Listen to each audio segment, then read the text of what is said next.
че нещо се тегли е така надясно. То между другото подухва малко ветрец. И флапа тегли надясно. Не флапа, ами елеватора. Така, пускаме спойлерчето. Той моментално потъна.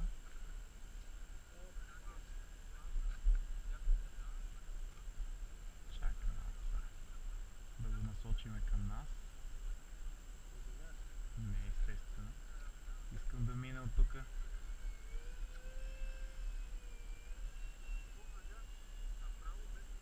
Много ми клати така надясно, не мога да разбера защо.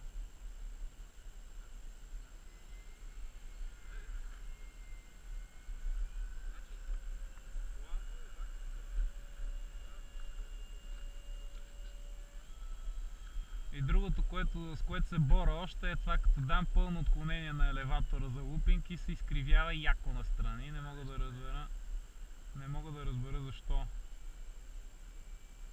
Иначе лети направо. Не изкривява от някъде нещо. Даже ето сега ще го направя без да пипаме елероните. Ето го. Нещо има криво отзад, но не мога да разбера какво. Намалих хода на това.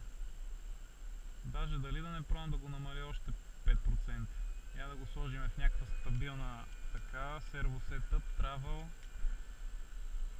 обаче сега кой десен елеватор ще трябва да е. Right елеватор вече е на 95. Слагаме го на 90. Я да видим сега. Защото има нещо с ходовете, разминаване, което явно на око не се вижда. Оп.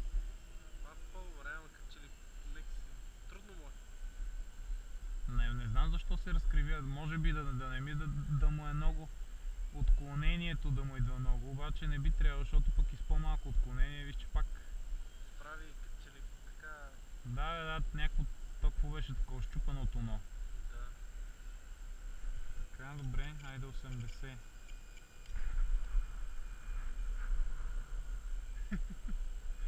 Да видиме.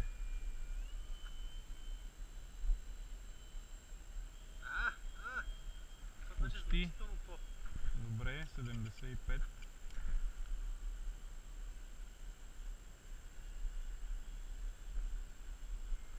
Я да видим сега, левия завой е доста пак малко изтегля надясно, но пък при подаване на повече команда при десен завой не изтегля наляво, ми се обръща надолу. Това не би от сервото отзад? Сака, че ли значи? Не, и преди го правеше, също преди да сме на сервотата също го правеше. Въпросът е дали това може да се контрира, ако изтримираме елероните малко, ама не.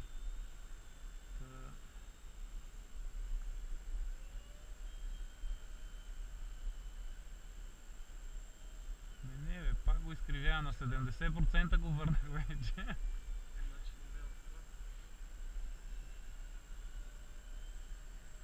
А дори като го компенсирам и гледай какво става. Прави някакви странни маневри.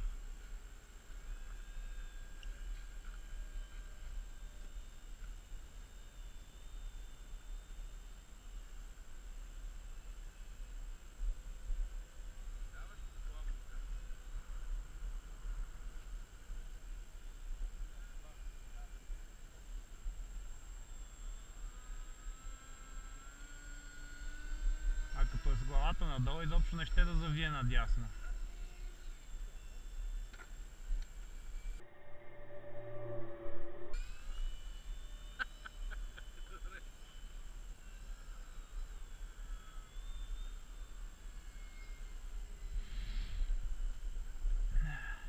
Иначе ходи по права линия, но защо криви това тоно? И то всъщност това с елеватора ми пречи да зависне на Хария хубаво. Всъщност това е, което го спира.